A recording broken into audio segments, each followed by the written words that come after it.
In the middle of the 16th century, Mary, Queen of Scots, lived a life defined by dazzling promise, political catastrophe, and relentless scrutiny.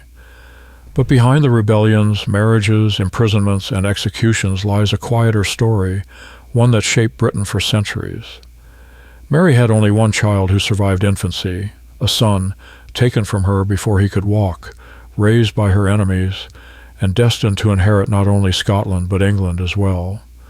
And before her forced abdication, she miscarried twins whose brief existence became political weapons in the struggle for her crown.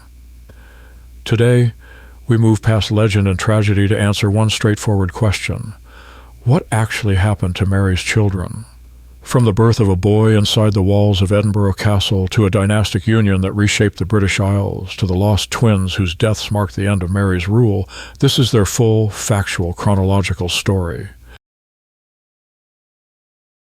Mary Stuart married Henry Stuart, Lord Darnley, on 29 July 1565 at Holyrood Palace in Edinburgh. The marriage united two claimants to the English throne through their shared descent from Margaret Tudor, but the union quickly deteriorated. Darnley proved arrogant, demanding, and politically reckless. By autumn 1565, Mary's pregnancy became known to the Scottish court. The timing placed the conception around late August or early September, during the brief period when the marriage still appeared functional. The pregnancy proceeded against a background of growing tension between Mary and her husband, complicated by Darnley's jealousy of Mary's Italian secretary David Rizzio and his demands for the crown matrimonial, which would have made him co-sovereign. On 9 March 1566, a group of Protestant nobles, with Darnley's complicity, burst into Mary's private supper chamber at Holyrood Palace and murdered David Rizzio in her presence. Mary was 6 months pregnant at the time. The secretary was dragged from the room and stabbed multiple times, dying at the foot of the main staircase. The attack represented both a political coup attempt and an act of personal violence designed to terrorize the Queen. Mary later reported fearing for her own life and that of her unborn child. Medical knowledge of the period held that severe shocks could cause miscarriage or stillbirth, and contemporary accounts confirmed that Mary's attendants feared she would lose the baby. The pregnancy survived. Within 3 days, Mary had escaped Holyrood with Darnley, whom she temporarily reconciled with for political survival, and made her way to Edinburgh Castle.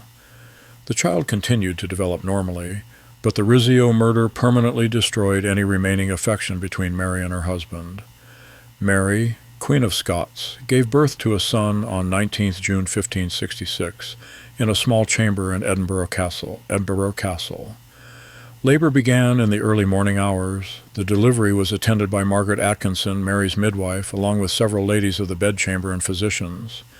Male courtiers waited in adjacent rooms. The birth was successfully completed by mid-morning. As soon as the child was confirmed healthy and male, guns were fired from the castle ramparts to announce the news to Edinburgh. Bonfires were lit throughout the city that evening. The boy was immediately recognized as heir to the Scottish throne. Mary reportedly presented the infant to Darnley with the words that this was his son, a statement intended to silence any questions about paternity that Darnley's own paranoia had generated. The child's arrival secured the Stuart succession and gave Mary a significant political advantage, as she had now provided Scotland with a Protestant-raised heir in whom both her supporters and opponents could invest their future hopes. The newborn prince was given the name James, honoring both his paternal grandfather, Matthew Stuart, Earl of Lennox, and the Scottish royal tradition. Within days of his birth, he received the traditional title Duke of Rothesay, borne by heirs to the Scottish throne since the 14th century. The infant's position was secure in Scottish law. His birth also had immediate implications for England. As the great-great-grandson of Henry VII through Margaret Tudor, James represented a potential future claimant to the English throne, particularly given Queen Elizabeth's unmarried status.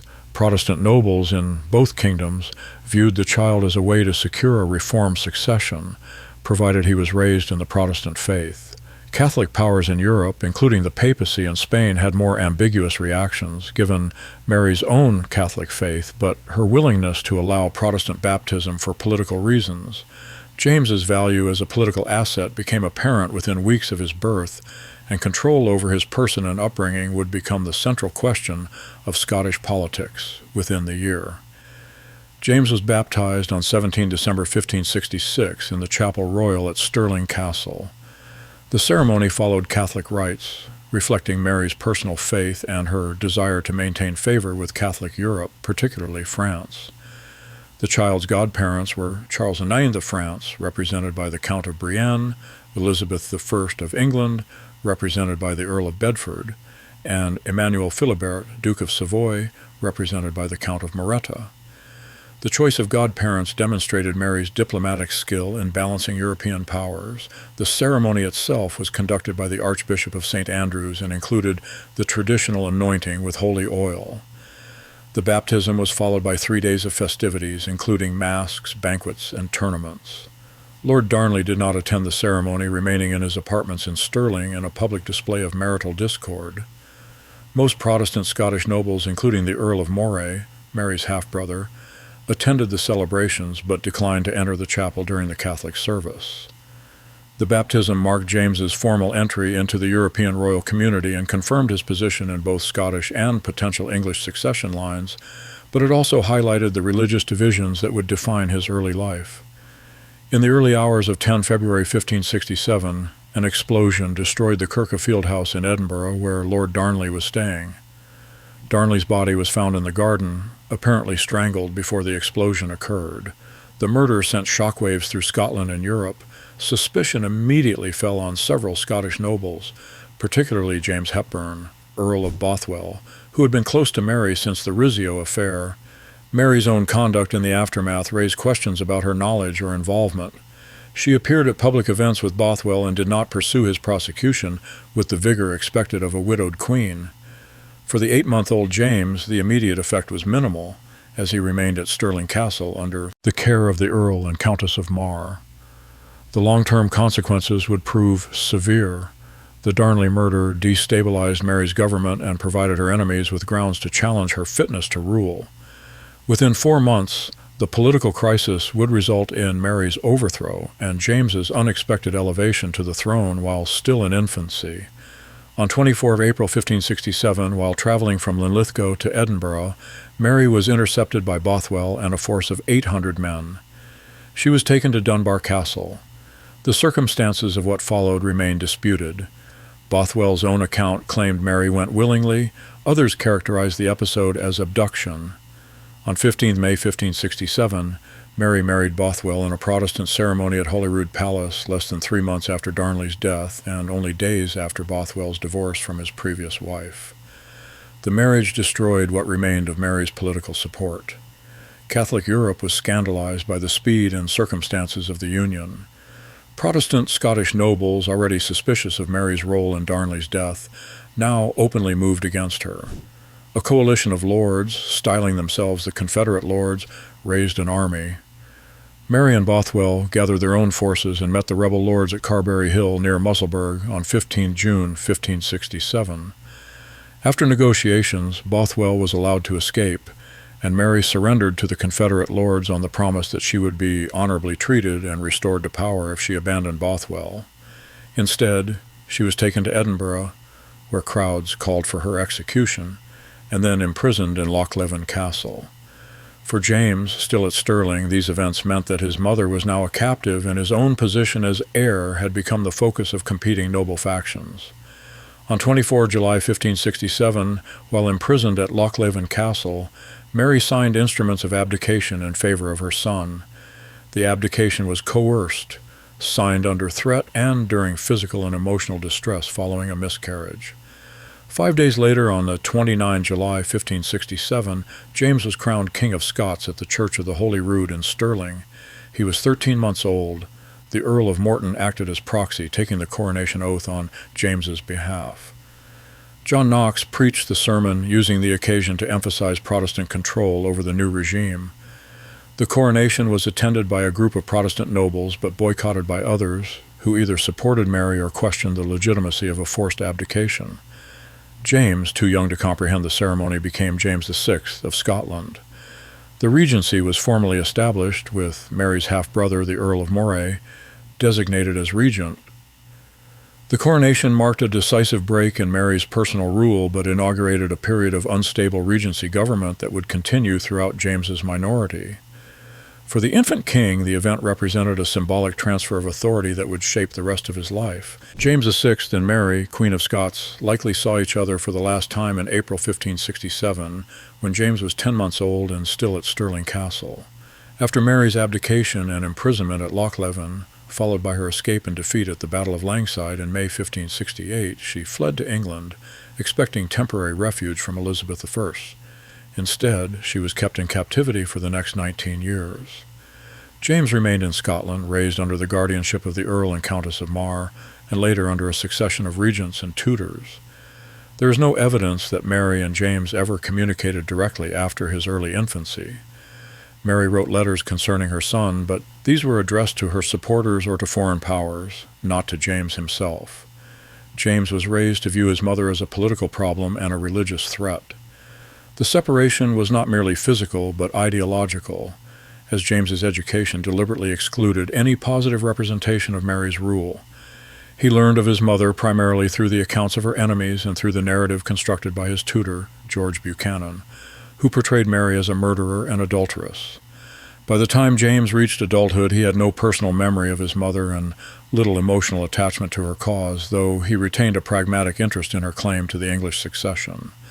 James Stuart, Earl of Moray, Mary's illegitimate half-brother, became regent for the infant James VI in August 1567. Moray had been one of the principal figures behind Mary's overthrow. His regency lasted until January 1570, when he was assassinated by James Hamilton of Bothwellhaugh, a supporter of Mary.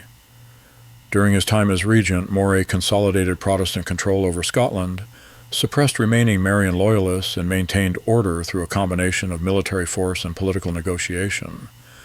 Moray's government was recognized by Elizabeth I, securing English support against Mary's party. For James, who remained at Stirling Castle under the care of John Erskine, Earl of Mar, and his wife Annabella Murray, the regency of Moray represented a period of relative stability. James's household was organized with attention to security and Protestant religious instruction. The young king's daily life consisted of basic care appropriate to his age, but already his household was being structured to prepare him for eventual rule. Moray's assassination demonstrated the ongoing instability of Scottish politics and the danger posed by Mary's remaining supporters, but it did not immediately threaten James's position as king. Following Moray's assassination, James's paternal grandfather, Matthew Stuart, Earl of Lennox, was appointed regent in July 1570. Lennox had returned from exile in England to support his grandson's claim to the throne. His regency was brief and marked by continued civil conflict between the King's party and the Queen's party, composed of nobles still loyal to Mary. Lennox was killed in a skirmish in Stirling in September 1571. John Erskine, Earl of Mar, who had been James's guardian since infancy, then became regent. Mar's regency was short, ending with his death in October 1572. James Douglas, Earl of Morton, succeeded Mar and governed Scotland as regent until 1578. Morton's regency was the most stable and effective of James's minority. Morton was a skilled administrator and military commander who successfully defeated the last Marian strongholds, including Edinburgh Castle, in 1573. His government brought relative peace to Scotland and established working relationships with England. For James, now moving from early childhood into boyhood, Morton's regency meant continued residence at Stirling, rigorous education, and increasing ceremonial visibility as king. Morton's authoritarian style created resentments among other nobles, but he ensured that James's education proceeded systematically and that the young king was gradually introduced to the responsibilities of kingship. George Buchanan, one of Europe's leading humanist scholars, became James VI's principal tutor in 1570 when the king was 4 years old. Buchanan designed a rigorous curriculum based on classical learning, emphasizing Latin, Greek, theology, history, and political philosophy. James was taught to read and write in both Latin and Scots, with later instruction in French. The educational program began each day before dawn and continued through multiple sessions until evening. Buchanan's pedagogical method was strict, including corporal punishment for failures in recitation or translation. The tutor's most significant influence lay not in linguistic instruction but in political theory. Buchanan was the author of De Jure Regni Apud Scotos, a treatise arguing that kings ruled by contract with their subjects and could be lawfully resisted or deposed if they violated that contract. Buchanan explicitly used Mary's deposition as an example of legitimate resistance to tyranny. He taught James that his mother had been justly removed from power for her crimes. This education profoundly shaped James's understanding of his own position and his relationship with the Scottish nobility. Despite the harshness of Buchanan's methods, James emerged from his tutelage as one of the most learned monarchs in Europe, fluent in multiple languages, deeply read in theology and classical literature, and capable of sophisticated political and theological argument. The irony of Buchanan's teaching was that James would later develop a theory of absolute monarchy directly opposed to his tutor's contractual view of kingship, even while retaining the intellectual tools Buchanan had provided. As James VI grew through childhood, contemporary accounts began to note distinctive aspects of his personality and intellect. He displayed an early aptitude for languages and theological debate, enjoying disputations with his tutors and visiting clergy. James developed a particular interest in witchcraft and demonology, which would later result in his authorship of Daemonology. He was physically awkward, with a tendency to weak legs that made him rely on attendants for stability when walking. His tongue was noted as too large for his mouth, affecting his speech patterns. James had a pronounced fear of violence and sharp objects, likely stemming from the insecurity of his childhood and the violent deaths of his grandfather Lennox and other close figures in his early life. He preferred intellectual pursuits to physical ones, though he developed a strong enthusiasm for hunting, which became his primary recreation throughout his life. James displayed affection toward favorites and could be generous to those he trusted, but he also showed political caution instilled by his education under the suspicious and austere Buchanan. By his early teens, James had begun writing poetry in both Scots and English, demonstrating literary ambition alongside his political education. His personality combined genuine scholarly interest with a need for affection and approval that would shape his later relationships with courtiers and favorites. Stirling Castle served as James VI's primary residence throughout his childhood. The household was organized under the authority of the Earl of Mar, with Annabella Murray, the Countess of Mar, serving as James's principal caregiver during his early years.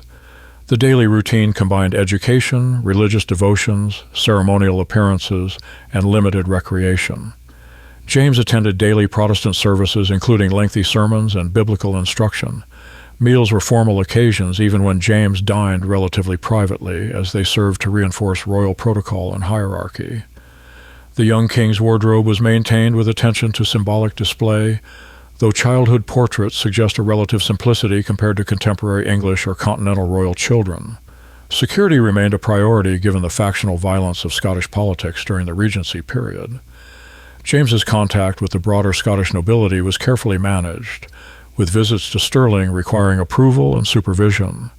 As James grew older, he began attending meetings of the Privy Council, initially as an observer and then, from around age 12, as an occasional participant in discussions. The castle environment was austere by royal standards, reflecting both Scotland's relative poverty compared to England or France and the Protestant nobility's preference for plainness over Catholic display.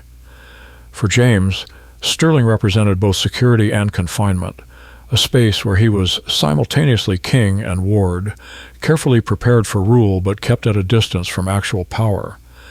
In August 1582, when James VI was 16 and had begun to assert his personal rule, a group of Protestant nobles, led by William Ruthven, Earl of Gowrie, abducted the king while he was hunting near Perth. The conspirators took James to Ruthven Castle, where they held him for 10 months. The raid was motivated by the Protestant nobility's concern about the influence of Esme Stuart, Duke of Lennox, and James Stuart, Earl of Arran, both of whom the Ruthven faction viewed as dangerously pro-French and crypto-Catholic. The kidnappers claimed they were protecting the king from evil counselors, but James correctly understood the action as an attempt to control his person and, through him, the government. During his captivity, James was forced to dismiss Lennox, who returned to France and died shortly thereafter. The king outwardly cooperated with his captors while inwardly resenting the humiliation. In June 1583, James escaped from his captors while they were at St. Andrews and made his way to St. Andrews Castle, where loyal supporters gathered. The escape marked the effective end of the Ruthven regime. James declared the raid treasonous and moved against its leaders. Gowrie eventually went into exile. The episode taught James lasting lessons about the vulnerability of the Scottish monarchy to noble factions and reinforced his determination never again to be at the mercy of his subjects. It also contributed to his lifelong distrust of Presbyterian ministers, many of whom had supported the Ruthven faction. Following his escape from the Ruthven conspirators in 1583, James VI gradually established his personal rule in Scotland. He was 17 years old. James recalled James Stuart to power, granting him the title Earl of Arran, and worked to build a political base independent of any single noble faction. The process was gradual, complicated by Scotland's endemic political instability and the king's limited financial resources. James learned to play competing factions against each other, balancing Protestant militants against moderate Catholics, and Presbyterian kirk leaders against bishops. In 1584, Parliament passed the Black Acts, asserting royal authority over the kirk and limiting the independence of Presbyterian assemblies. The legislation reflected James's determination to establish monarchical control over religious affairs, a position he would maintain throughout his reign. During this period, James also began serious diplomatic correspondence with Elizabeth I, seeking English financial support and positioning himself as her natural successor. By 1585, James had achieved a working government based on his own authority rather than that of any regent or faction. The price was constant negotiation and compromise, but James demonstrated considerable political skill in maintaining his position despite limited resources and persistent noble rivalries. His return to authority after the Ruthven raid marked the beginning of his effective reign in Scotland, a reign that would last until his departure for England 18 years later. Throughout the 1580s and 1590s, James VI navigated Scotland's fractious nobility with a combination of patronage, diplomacy, and selective force. The Scottish nobility remained divided along religious lines between moderate Catholics and various shades of Protestantism, and along regional and clan-based loyalties. James could not afford to alienate any major faction completely, as his financial dependence on parliamentary taxation and his lack of a standing army meant he required broad noble support. The king developed a governing style that involved balancing appointments between competing groups, using honors and positions to reward loyalty while avoiding the creation of overly powerful individual magnates. James also skillfully managed his relationship with the kirk. He attended Presbyterian services and engaged in theological discussions with ministers, demonstrating his Protestant credentials while simultaneously asserting his right to control church appointments and structure. The relationship was often tense, particularly with radical ministers like Andrew Melville, who rejected royal supremacy and religious matters. James's success in managing these factions was not total. Periodic rebellions, including the Spanish Blanks Affair in 1592-93 involving Catholic nobles, and ongoing feuds between clans required constant attention. However, James maintained effective control over Scotland despite these challenges, preparing the administrative and diplomatic ground for his eventual succession to the English throne. By his mid-20s, James VI had established a distinctive style of kingship adapted to Scotland's limited resources and complex politics. He maintained a relatively modest court, lacking the wealth for lavish display, but supporting a circle of poets, musicians, and intellectuals. James himself participated actively in this cultural life, publishing the Essays of a Prentice in the Divine Art of Poesy in 1584 and continuing to write poetry and prose throughout the 1580s and 1590s. He married Anne of Denmark in 1589, providing Scotland with a queen and, eventually, heirs to secure the succession. James's government focused on practical administration rather than grand policy initiatives. He worked to strengthen royal justice, reduce noble feuding, and improve crown revenues, though financial problems remained constant. James also pursued a foreign policy aimed at maintaining Scotland's traditional alliance with France, while cultivating good relations with England and avoiding entanglement in continental religious wars. His domestic religious policy sought a middle path between Presbyterian extremism and Catholic restoration, supporting a Protestant episcopacy that preserved royal control while satisfying most Protestant opinion. James's kingship in Scotland during this period demonstrated administrative competence and political flexibility. He was neither a warrior king nor a particularly inspiring leader, but he provided stable government in a kingdom that had known little stability during the previous decades. James VI began corresponding directly with Elizabeth I in the early 1580s, initially seeking financial assistance and English support against his domestic enemies. The correspondence evolved into a long-running diplomatic and personal exchange that continued until Elizabeth's death in 1603. James addressed Elizabeth as his dearest sister, using familial language to emphasize his Tudor lineage through his great-grandmother, Margaret Tudor. Elizabeth responded with a mixture of affection and political calculation, providing occasional subsidies while refusing to formally recognize James as her heir. The correspondence required delicacy on James's part.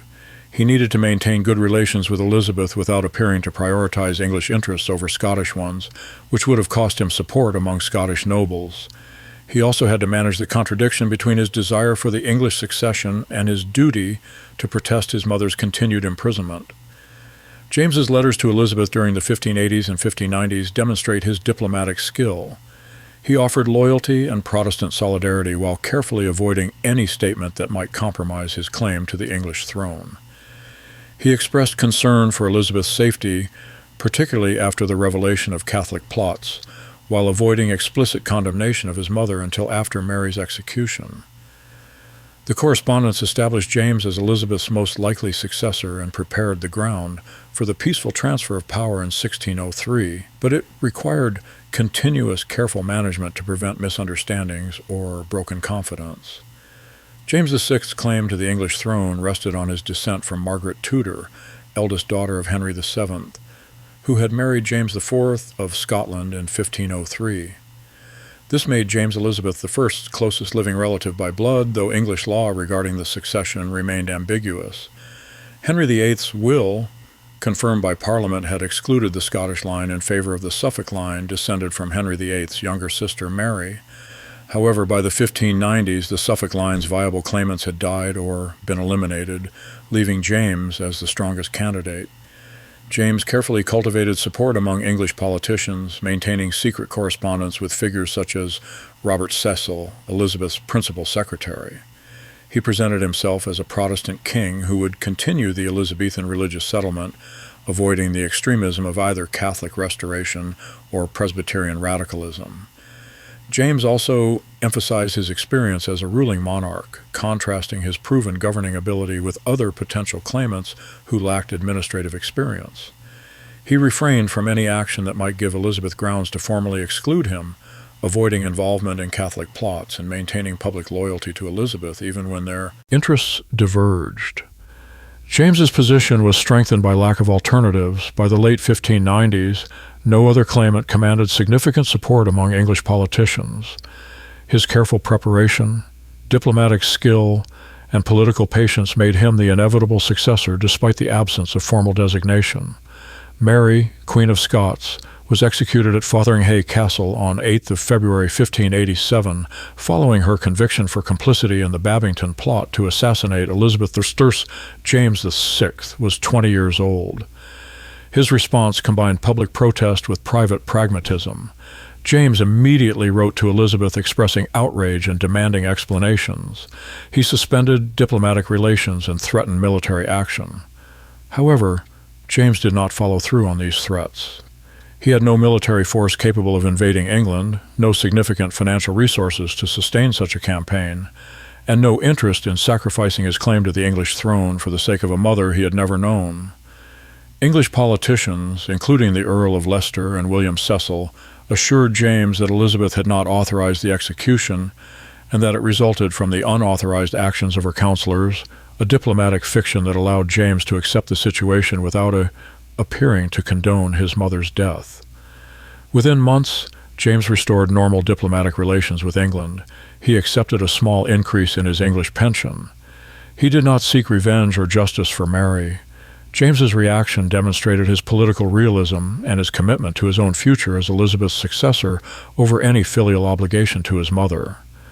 The execution removed a complication from Anglo-Scottish relations and simplified the succession by eliminating any possibility that Mary might be restored to power in Scotland or succeed Elizabeth in England. For James, his mother's death was a political event to be managed, not a personal loss to be avenged. James VI married Anne of Denmark by proxy in Copenhagen on 20th August 1589. Anne was the younger daughter of Frederick II of Denmark and Sophie of Mecklenburg-Güstrow. The marriage was arranged to strengthen Scotland's trading relationships with Scandinavia and to provide James with a Protestant queen. Anne's voyage to Scotland was delayed by storms, and eventually James made the unusual decision to sail to Denmark himself to collect his bride, landing in Oslo in November 1589. James and Anne married in person in Oslo on 23 November 1589, then spent several months in Denmark before returning to Scotland in May 1590. Anne was crowned Queen of Scots at Holyrood Abbey on the 17th of May 1590. The early years of the marriage appeared affectionate. Anne bore James 7 children between 1594 and 1607, though only 3 survived infancy. The relationship cooled over time, particularly after James's accession to the English throne, when differing religious sympathies and James's preference for male favorites created distance between them. Anne remained sympathetic to Catholicism while James was firmly Protestant. She maintained her own household and pursued her own cultural interests, including masques and theatrical productions. Anne exercised limited political influence but played a significant ceremonial role. The marriage secured the Stuart succession and provided James with heirs to both Scottish and English thrones, fulfilling its primary dynastic purpose. James VI and Anne of Denmark had 7 children between 1594 and 1607. 3 survived to adulthood: Henry Frederick, Elizabeth, and Charles. The first child, Henry Frederick, was born at Stirling Castle on 19 February 1594. Elizabeth was born at Falkland Palace on 19 August 1596. Margaret was born at Dalkeith Palace on 24 December 1598, but died in March 1600. Charles was born at Dunfermline Palace on 19 November 1600. Robert was born at Dunfermline on 18 January 1602, but died in May of the same year. A daughter, Mary, was born at Greenwich Palace in April 1605, but survived only a few months. The final child, Sophia, was born at Greenwich in June 1606, but died within a day. The surviving children were raised separately from their parents according to royal custom. Henry Frederick was given his own household at Stirling under the guardianship of the Earl of Mar, following the same pattern as James's own upbringing. Elizabeth and Charles were similarly raised in separate establishments. This separation followed Scottish and English royal tradition, where heirs were raised by noble guardians to ensure their safety and proper education. After 1603, when James became King of England, the children were raised primarily in England, though Henry had spent his early years in Scotland. The high rate of infant mortality was typical for the period, even among royalty, and reflected the limited understanding of childhood diseases and hygiene. Henry Frederick Stuart, Prince of Wales, was the eldest surviving son of James VI and I and Anne of Denmark. Born at Stirling Castle on 19 February 1594, Henry was immediately recognized as heir to both the Scottish and expected English thrones. He was created Duke of Rothesay at birth, following Scottish tradition, and Prince of Wales on the 4th of June 1610, following James's accession to the English throne. Henry received an extensive education emphasizing classical languages, theology, mathematics, modern languages, and military arts. He showed particular aptitude for martial exercises and became an accomplished horseman, swordsman, and jouster. Henry also demonstrated strong Protestant convictions and took an active interest in European affairs, particularly the plight of continental Protestants during the early phases of the 30 Years' War. He patronized artists, writers, and architects, establishing his own cultured household at St. James's Palace. Henry's personality differed markedly from his father's. Where James was intellectually inclined and physically timid, Henry was active, athletic, and drawn to military matters. Contemporary observers noted the contrast, and some expressed hope that Henry would provide more vigorous leadership than his father. Henry's relationship with James was respectful but somewhat distant. Henry cultivated relationships with Protestant militants in England who were frustrated with James's Pacific foreign policy. By his late teens, Henry had become a symbol of Protestant activism and military preparedness. His sudden death from typhoid fever on the 6th November 1612 at age 18 was a profound shock to both his parents and to England. Henry's death shifted the succession to his younger brother Charles, who lacked Henry's popularity and martial bearing. Henry's promise remained unfulfilled, but contemporaries regarded his death as a national tragedy, and his memory influenced English Protestant politics throughout the 1620s and 1630s. Elizabeth Stuart, second surviving child of James VI and I, was born at Falkland Palace in Scotland on 19 August 1596. After her father's accession to the English throne in 1603, Elizabeth was raised in England under the guardianship of Lord and Lady Harrington at Combe Abbey in Warwickshire. She received a thorough education in languages, literature, music, and the arts. On 14 February 1613, 5 months after her brother Henry's death, Elizabeth married Frederick V, Elector Palatine of the Rhine, at Whitehall Palace. The marriage was celebrated as a Protestant union. Frederick was one of the leading Calvinist princes in the Holy Roman Empire. Elizabeth moved to Heidelberg, the Palatinate capital, where she established a cultured court. In 1619, Frederick was elected King of Bohemia by Protestant estates rebelling against Habsburg rule, and Elizabeth briefly became Queen of Bohemia. The Bohemian adventure ended in military disaster.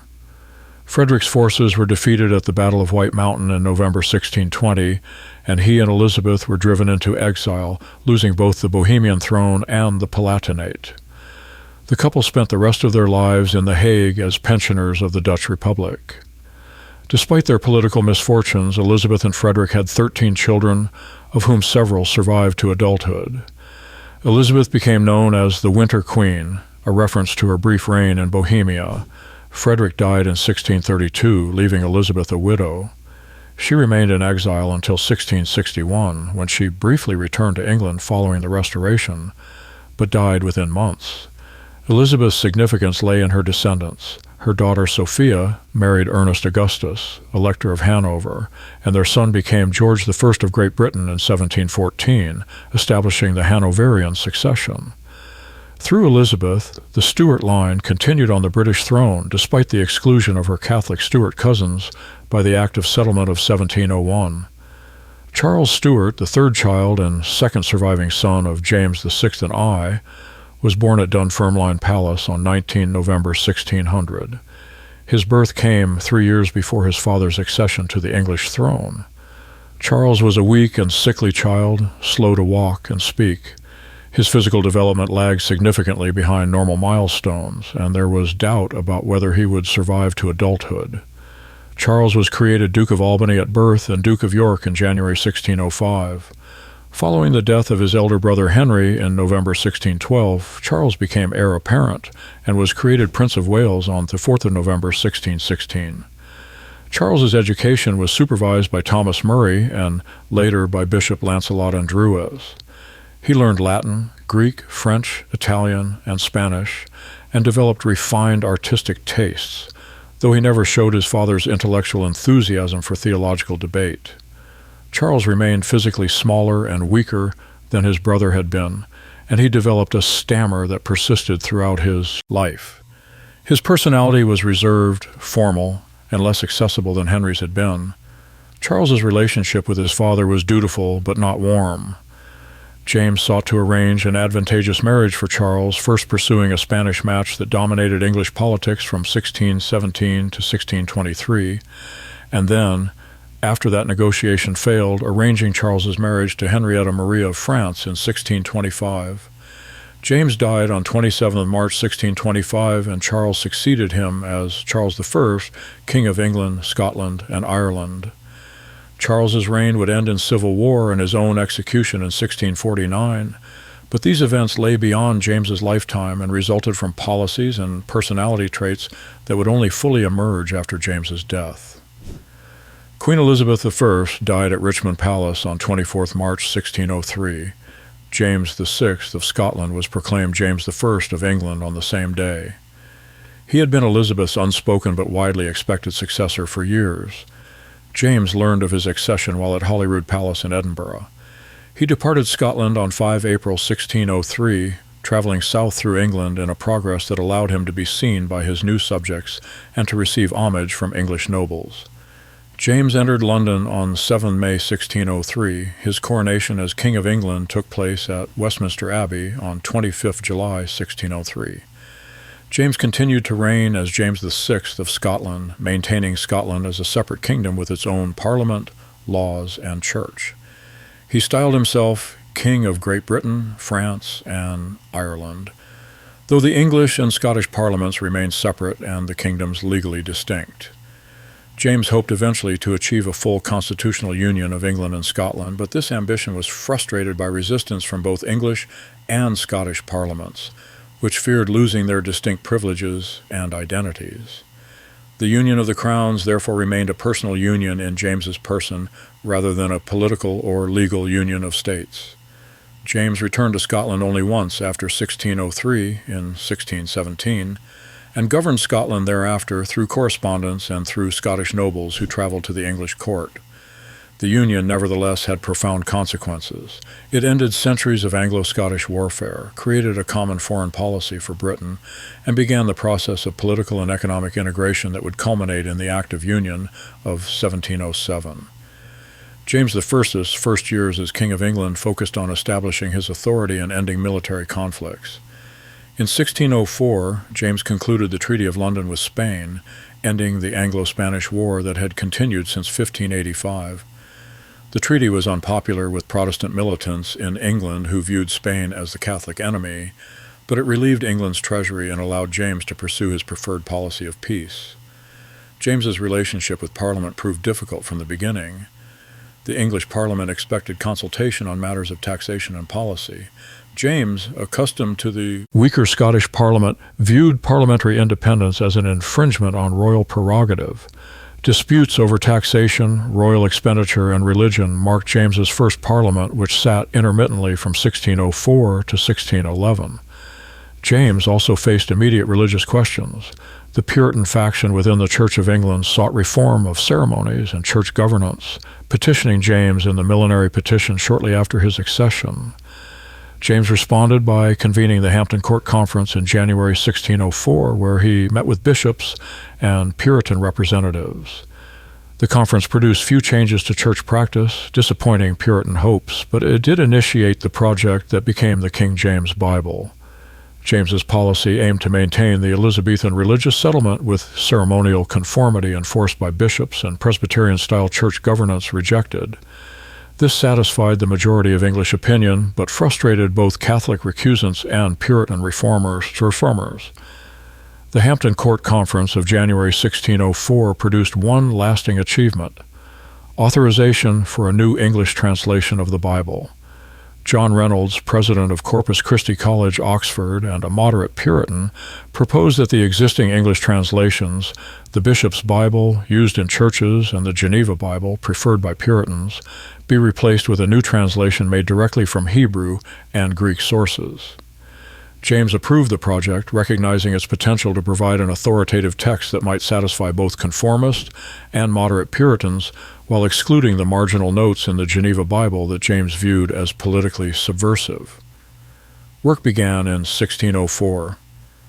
Approximately 47 scholars, divided into 6 companies working at Oxford, Cambridge, and Westminster, undertook the translation.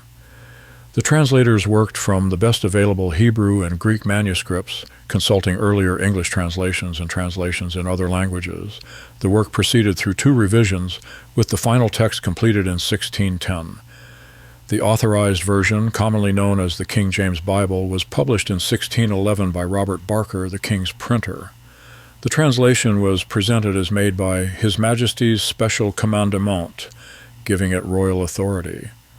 The King James Bible gradually replaced earlier English translations in both liturgical and private use. Its literary style, combining dignity with clarity, influenced English literature and language for centuries. The King James Bible became one of the most significant cultural achievements of James's reign, and one of the few aspects of his kingship that earned unqualified praise from later generations. James I's early religious policy sought to maintain Protestant conformity while avoiding persecution of Catholics who remained politically loyal. This position satisfied neither extreme. Puritan factions wanted more thorough reform of the Church of England, while Catholic recusants hoped for toleration. A small group of English Catholics, frustrated by continuing recusancy fines and exclusion from political life, formed a conspiracy to destroy James in Parliament. Led by Robert Catesby, the conspirators rented a cellar beneath the House of Lords and filled it with gunpowder, planning to ignite it during the state opening of Parliament on 5 November 1605, when James, his family, and the entire Parliament would be present. The plot was betrayed through an anonymous letter sent to Lord Monteagle in late October 1605. Authorities searched the cellars beneath Parliament on the evening of 4th of November and discovered Guy Fawkes guarding the gunpowder. Fawkes and other conspirators were arrested, tortured, tried, and executed. The gunpowder plot confirmed Protestant fears of Catholic conspiracy and led to harsher enforcement of recusancy laws. James issued a proclamation requiring Catholics to take an oath of allegiance, affirming his authority and rejecting papal power to depose heretic monarchs. The plot also reinforced James's suspicion of religious extremism of any kind. November 5th was established as a day of thanksgiving for James's deliverance, celebrated annually with sermons, bonfires, and eventually fireworks. The gunpowder plot became a defining event in English Protestant memory, reinforcing anti-Catholic sentiment for generations. James I's court differed significantly from Elizabeth I's. Where Elizabeth had maintained formal distance from her courtiers, James sought affection and intimacy from favorites. The most prominent of these were Robert Carr and George Villiers. Robert Carr, a Scottish gentleman, entered James's service in 1607 and quickly gained royal favor, receiving titles including Viscount Rochester and Earl of Somerset. Carr exercised significant political influence until 1615, when his involvement in the murder of Sir Thomas Overbury and his association with the Countess of Essex scandal destroyed his position. George Villiers entered court in 1614 and rapidly became James's principal favorite. James elevated Villiers to unprecedented heights, creating him Earl, Marquess, and eventually Duke of Buckingham. Buckingham exercised enormous influence over royal patronage and policy, particularly in foreign affairs. James's affection for his favorites was publicly demonstrative, leading to speculation and criticism. The relationships provided James with emotional satisfaction but created resentment among nobles who felt excluded from power. The favoritism also contributed to Parliament's criticism of royal expenditure as James lavished gifts, lands, and pensions on Carr, Buckingham, and their clients. The favorites' influence extended beyond the personal to shape policy, particularly in the 1620s when Buckingham dominated foreign and military affairs. James's reliance on favorites represented a personal need for affection and trust, but created political vulnerabilities that weakened his relationship with Parliament and broader political society. James I's foreign policy prioritized peace and dynastic alliance over military intervention. He maintained the peace with Spain established in 1604, despite pressure from Protestant militants to support continental Protestants in conflicts with Catholic powers. James sought to balance English interests between Catholic and Protestant powers, proposing himself as a mediator in European disputes. This policy appeared reasonable during the relatively peaceful 1610s, but came under severe strain after 1618, when the Bohemian Revolt initiated what became the 30 Years' War. James's son-in-law, Frederick V, Elector Palatine, accepted the Bohemian throne in 1619, provoking Habsburg retaliation. Frederick's defeat in the Spanish occupation of the Palatinate created pressure on James to intervene militarily to restore Frederick. James preferred diplomatic solutions, pursuing a marriage alliance between his son Charles and the Spanish Infanta Maria Ana. The Spanish match dominated English politics from 1617 to 1623. James believed a marriage alliance would lead Spain to pressure Austria to restore the Palatinate. English Protestant opinion strongly opposed the Spanish match, viewing it as betrayal of Protestant interests. In 1623, Charles and Buckingham traveled incognito to Madrid to pursue the match in person. a romantic adventure that ended in humiliation when Spanish conditions for the marriage proved unacceptable. The failure of the Spanish match led to war with Spain in 1625 and a reorientation toward France. James arranged Charles's marriage to Henrietta Maria, sister of Louis XIII of France, which took place shortly after James's death. James's foreign policy achieved his goal of maintaining peace during most of his reign, but his unwillingness to support Protestant causes alienated many of his subjects and weakened Parliament's willingness to grant him revenue. James I's final years were marked by declining health, political frustration, and family tragedy. The death of Queen Anne in March 1619 deprived James of his wife of 30 years. James suffered from arthritis, kidney stones, and gout, which increasingly limited his mobility. He experienced episodes of illness in 1619, 1623, and 1624. James spent more time away from London, hunting at Theobald's and Royston, relying on Buckingham to manage government business. Relations with Parliament deteriorated. The Parliament of 1621 criticized royal expenditure and foreign policy, impeached Francis Bacon, the Lord Chancellor, and attempted to discuss matters James considered within royal prerogative. James dissolved Parliament angrily and arrested several members. The Parliament of 1624 met in a more cooperative mood, partly because Buckingham and Charles had turned toward war with Spain after the failure of the Spanish match. James reluctantly agreed to measures preparing for war, though he remained personally opposed to military conflict. Financially, James never resolved the gap between royal income and expenditure. Crown debts accumulated throughout his reign, limiting his political freedom and forcing him to seek parliamentary grants. James's final illness began in late March 1625. He suffered from fever and dysentery complicated by a stroke. James died at Theobald's on 27th of March 1625, aged 58. He was buried in Westminster Abbey in the vault of Henry VII. Charles I succeeded him immediately. James VI and I's most significant achievement was the peaceful unification of the English and Scottish crowns and the establishment of a Stuart dynasty that would reign, with one interruption, until 1714. James fathered 3 children who reached adulthood: Henry, who died in 1612, Elizabeth, whose descendants would eventually inherit the British throne as the House of Hanover, and Charles, who succeeded James as Charles I. Through Charles, James was the grandfather of Charles II and James II, both of whom reigned after the Restoration of 1660. Through Elizabeth, James became the ancestor of every British monarch from George I onward. The Stuart line he established survived the exclusion of his Catholic grandson James II and great-grandsons James Francis Edward Stuart and Charles Edward Stuart through the Protestant Hanoverian succession. James's vision of a united Britain was partially realized. Though full political union between England and Scotland was not achieved in his lifetime, James established the institutional and diplomatic framework that made the 1707 Act of Union possible. He governed both kingdoms under a common foreign policy, ended border warfare, and promoted trade between his kingdoms. The union of the crowns under James began the process of creating a British political identity alongside continuing English and Scottish national identities. James's success in securing a peaceful succession after Elizabeth and in maintaining peace in Britain throughout his reign, despite considerable religious and political tensions, represented a significant accomplishment in an era characterized elsewhere by religious warfare. James VI and I was among the most intellectually accomplished monarchs in British history.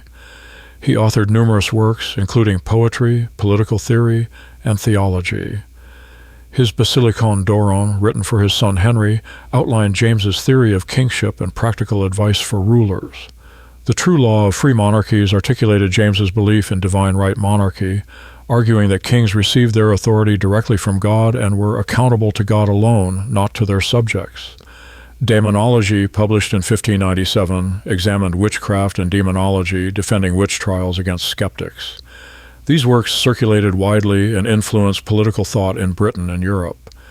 James's literary interests extended to poetry. He published collections of his own verse and encouraged poetic production at his court.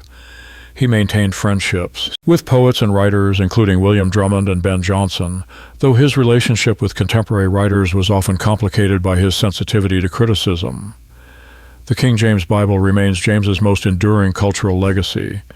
Commissioned under his authority and bearing his name, the translation shaped English literature and language for centuries. Its phrases and cadences entered English speech and influenced writers from John Milton to contemporary authors. James patronized the arts, though less lavishly than Elizabeth or his continental contemporaries. He supported musicians, including the composer Orlando Gibbons, commissioned architectural projects, and encouraged theatrical performances which flourished during his reign with works by Shakespeare, Jonson, and their contemporaries. James's intellectual legacy was mixed. His writings demonstrated genuine learning and theological sophistication, but his theories of absolute monarchy became increasingly contested during his son's reign and were definitively rejected by the English Civil War and the Glorious Revolution. James's intellectual achievements were real but did not survive the test of political practice. James VI relationship with his mother, Mary, Queen of Scots, evolved significantly after her death. During Mary's lifetime and imprisonment, James maintained distance, never advocating seriously for her release or restoration, and declining to protest her execution beyond diplomatic formality. After becoming King of England, James took steps that suggested more complex feelings. In 1612, James ordered Mary's body removed from Peterborough Cathedral, where she had been buried after her execution, and reinterred in Westminster Abbey in a magnificent tomb in the south aisle of the Henry VII Chapel. The tomb, designed by Cornelius Cure and William Cure, portrayed Mary in royal dignity, with an effigy showing her in death as a queen and martyr. The inscription described her as Mary, Queen of Scots, Queen Dowager of France, and mother of King James. The reburial and monument rehabilitated Mary's memory, presenting her as a legitimate queen rather than a traitor. James also commissioned a similarly grand tomb for Elizabeth I in the north aisle of the same chapel, balancing the honors paid to his mother with those paid to the queen who had ordered her execution. James's rehabilitation of Mary's reputation was selective and symbolic rather than political. He made no effort to reverse the judgment against her or to challenge the narrative of her guilt. James sought to honor his mother's royal dignity while avoiding any implication that her execution had been unjust. The reburial represented James's position as heir to both Mary and Elizabeth, uniting the two competing claims to legitimacy that had divided Britain during his childhood. Through this gesture, James claimed both the Tudor and Stuart lines as sources of his authority, presenting himself as the reconciler of the conflicts that had defined the previous half-century of British history. Mary, Queen of Scots, married James Hepburn, Earl of Bothwell, on 15 May 1567, less than 3 months after the murder of Lord Darnley. The marriage took place under controversial circumstances following what Mary's defenders characterized as abduction and what her critics characterized as willing collaboration. Whether the marriage was consummated before or after the ceremony remains unclear from contemporary sources, though most historians assume consummation occurred. What is clear is that Mary became pregnant shortly after the marriage. The timing of conception placed it between late April and mid-May 1567, during the period surrounding Mary's stay at Edinburgh Castle with Bothwell. The pregnancy became known to Mary's captors and enemies within weeks of her imprisonment at Lochleven Castle in June 1567. The child's paternity was attributed to Bothwell, making the pregnancy politically explosive, as Bothwell was widely believed to have murdered Darnley and was now Mary's husband through what many viewed as an unlawful marriage. Mary arrived at Lochleven Castle as a prisoner on 17 June 1567, held by the Confederate lords who had forced her surrender at Carberry Hill. The castle, located on an island in Lochleven, was owned by Sir William Douglas, whose mother, Margaret Erskine, had been James V's mistress, and who therefore had personal connections to the royal family, but also reasons to resent Mary. Mary's pregnancy became evident to her captors within days. Contemporary accounts indicate that Mary was approximately 6 to 8 weeks pregnant at the time of her imprisonment. The pregnancy complicated the political situation. The Confederate lords sought Mary's abdication in favor of her infant son James. A pregnant Mary, potentially carrying Bothwell's child, presented both a threat and an opportunity. A living child by Bothwell could become a focus for Catholic or pro-Mary factions, complicating the establishment of the new regime under James VI. The Confederate lords therefore had an interest in ensuring that any pregnancy did not result in a viable heir to challenge James's position. Mary suffered a miscarriage in mid-July 1567, approximately 4 to 5 weeks after her imprisonment began. Contemporary sources, including correspondence from Mary's captors and her own later statements, indicate that she miscarried twin boys. The miscarriage occurred during the period when Mary was under extreme physical and psychological stress. She had been coerced into signing abdication documents on 24 July 1567, and the miscarriage occurred either immediately before or shortly after this abdication.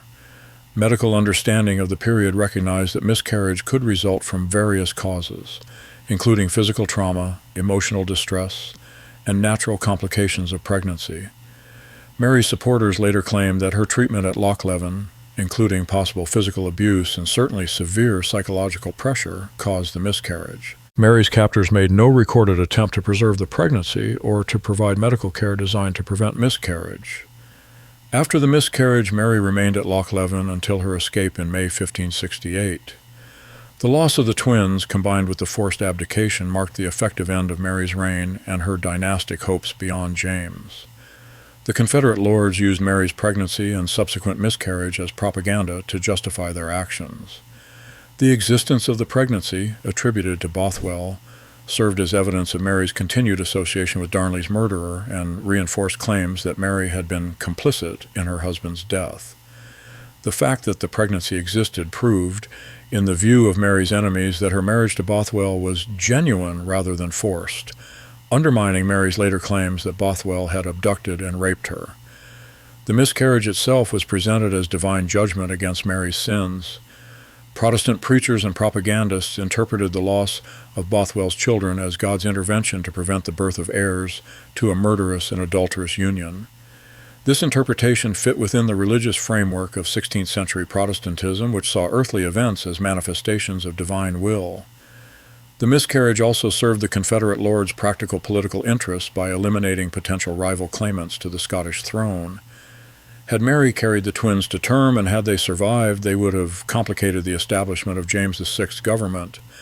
As half-brothers to James and sons of Mary, the twins could have become focuses for opposition to the Regency government, particularly from Catholic powers in Europe who might have supported them as alternatives to the Protestant-educated James. The twins miscarried at Lochleven were buried on the island, though exact details of their interment remain sparse in historical records. 16th century practice for miscarried or stillborn infants, particularly those of unmarried or disgraced mothers, typically involved quiet burial without elaborate ceremony or permanent markers. The twins were never named in official documents. No tomb or memorial was erected. The location of their burial on Lochleven Island has not been definitively identified by historians or archaeologists. The historical record of the twins comes primarily from correspondence between Mary's captors, particularly letters from Sir William Douglas and the Earl of Morton to the Earl of Moray, the regent, and from Mary's own later accounts of her imprisonment. Mary referenced the miscarriage in subsequent letters, including correspondence from England during her captivity there, using the loss as evidence of the harsh treatment she had received from the Confederate lords.